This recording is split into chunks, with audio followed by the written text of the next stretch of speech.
Good afternoon, everybody. Thank you for coming out on short notice. We wanted to give some little more clarity on what happened last night. As you know, we lost one of our officers in the line of duty.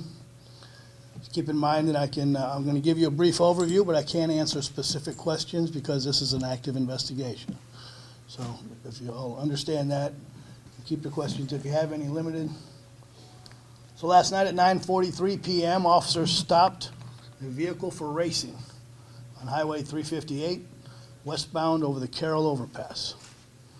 At the traffic stop, 3 individual marked units had pulled over to assist this traffic stop. As the officers were out of their units and conducting the traffic stop, a vehicle driven by 26-year-old Brandon Portillo struck the marked vehicles that were engaged in the traffic stop, striking Officer Michael Love and Officer Alan McCullum. Officer McCullum was transported to the hospital where he succumbed to his injuries. Brandon Portillo was believed to be intoxicated and transported to a local hospital where a blood warrant was obtained and a blood specimen taken.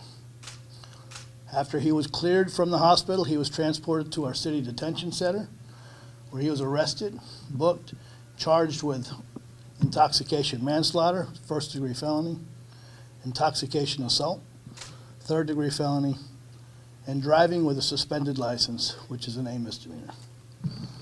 Now, as you know, this is one of the most trying times that not only a police department but a community can go through. So with that said, I want to ask you for your respect for the families that are grieving, for the officers that are grieving. Let them have their peace. Let us work through this process. Respect the process, right? We're going to go through this investigation methodically. We're going to do things right. And we're going to come to a logical conclusion as it pertains to this case and all the benefits and all the things that we have to do to support this family. So before I leave, I do want to thank some folks. I want to thank our law enforcement partners who stepped up last night and helped us in the myriad of things that have to get done. I want to thank the city manager who was out there last night at the scene in the hospital. Thank you. Mayor McComb also made it out to the scene. Councilwoman Guajardo, Barrera, Molina, thank you for being involved. Our district attorney's office came out to the scene last night. I want to thank them. Judge Ina Klein came out last night. I want to thank her. I want to thank our foundation for spending the monies and making the effort to fly in the family members from out of state so that they can be with their family. And all the folks who have reached out to show their support. It's been overwhelming. So thank you so much. And I'm going to turn it over. I think our city manager wants to say a few words. Thank you. Peter Zanoni, I'm sorry. That's all right. Thank you, Chief.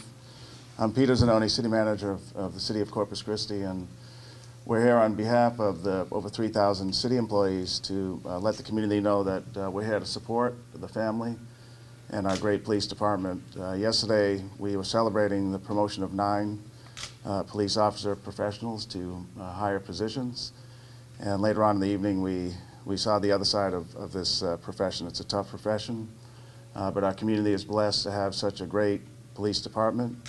And we know our community respects and appreciates them. And as the chief said, we ask for time and the space that both the family and the police department needs to get through this. So we thank the community for their continued support, and we thank our great police department for everything they do for the city. Thank you.